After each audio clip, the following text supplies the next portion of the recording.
नमः शिवाय। न खर्चा लगता है न पैसा लगता है, राम राम बोलिए बड़ा अच्छा लगता है।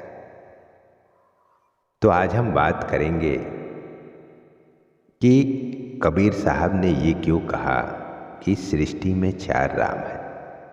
हम तो सिर्फ एक राम के बारे में जानते हैं जो राजा दशरथ के पुत्र थे। उनका कथन है कि वैद मुआ, रोगी मुआ, मुआ सकल संसार, एक कबीरा ना मुआ, जेके राम आधार। कबीर यहाँ बहुत बड़ी बात कह रहे हैं। ऐसा बात किसी अन्य भक्त ने नहीं कभी कही। कबीर कह रहे हैं कि मैं नहीं मरूंगा। इससे पहले केवल श्री कृष्ण ने कहा कि मेरे भक्त का पूर्ण जन्म नहीं होता है, इसलिए उसकी मृत्यु भी नहीं होती है। किंतु कबीर तो उससे भी ऊंची बात कह रहे हैं। वे कहते हैं कि मैं तो मरूंगा ही नहीं। यदि राम नहीं मरेंगे तो मैं कैसे मरूंगा। मेरे आधार तो वह राम है जो अनादि अनंत अनश्वर है। मैं उसी में एकमेक हूँ, उसी में लीन हूँ। इसलिए जब तक वो ब्रह्म है तब तक मैं भी हूँ। तो कबीर के राम जो हैं राजा दशरथ के पुत्र श्री राम से अलग हैं। कबीर के राम तो ब्रह्म हैं। उनका कथन है कि एक राम घट घट में बैठा, एक राम दशरथ का बेटा, एक राम का जगत पसारा, एक राम है सबसे न्यारा। अर्थात एक राम घट घट में बैठा, यानी घाट घाट पर राम बसत हैं भाई, बिना ज्ञान नहीं देत दिखाई। एक राम जो हमारी आत्मा, यानी कि एक राम घट घट में बैठा, यानी कि जो हमारे अंदर हमारी आत्मा है वो भी राम है। एक राम दशरथ का बेटा, और दूसरे जो राम हैं वो दशरथ के पुत्र श्री राम हैं। एक राम जगत का पसारा, यानी कि 10 ब्रह्मांड में जो परम चेतना व्याप्त है वह भी राम है। और एक राम है सबसे न्यारा, और जो चौथा राम है यानी परब्रह्मा, आगम अलख अनामी, यही अनामी ही कबीर के राम है।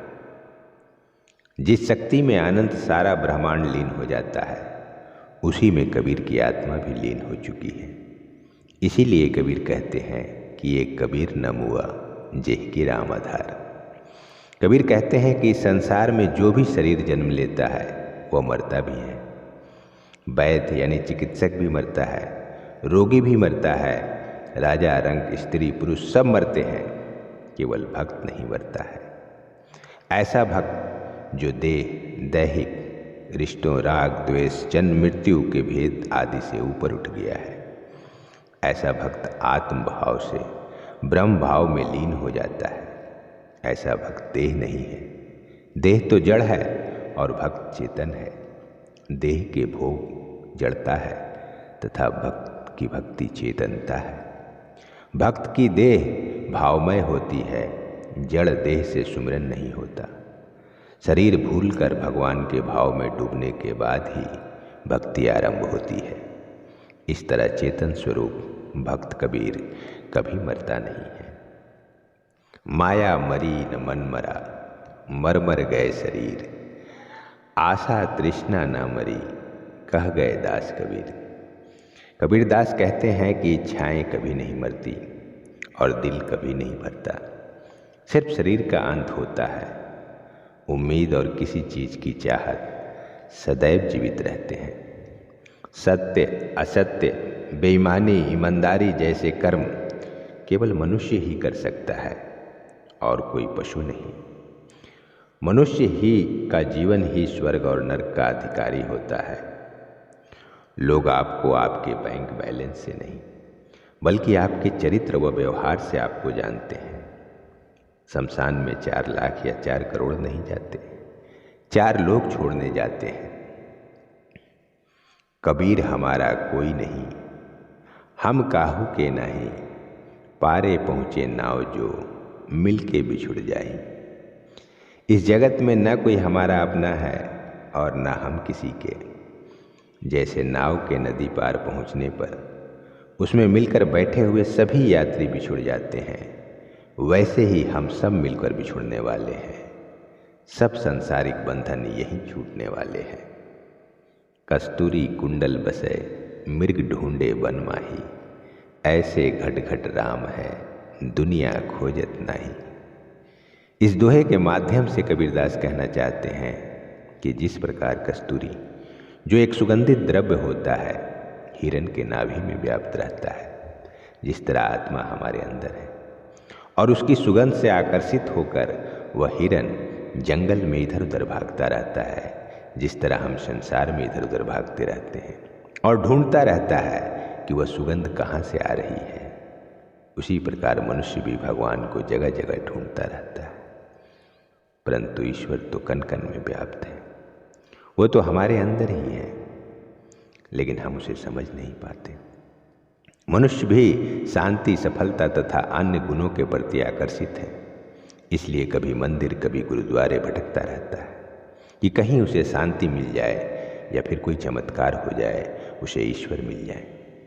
इस दिव्यता की तलाश में मनुष्य भी बहुत भटकता है, परंतु उसे इतनी सी बात समझ नहीं आती कि सारी चीज़ें उसके अंदर ही व्याप्त है, सारे गुण उसके अंदर ही हैं।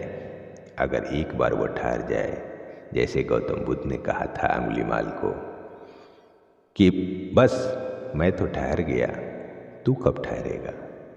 तो अगर एक बार आप ठहर जाएं और देख लें तो समझ में आ जाएगा कि हमें कहीं भटकने की ज़रूरत नहीं है, सब कुछ हमारे अंदर है।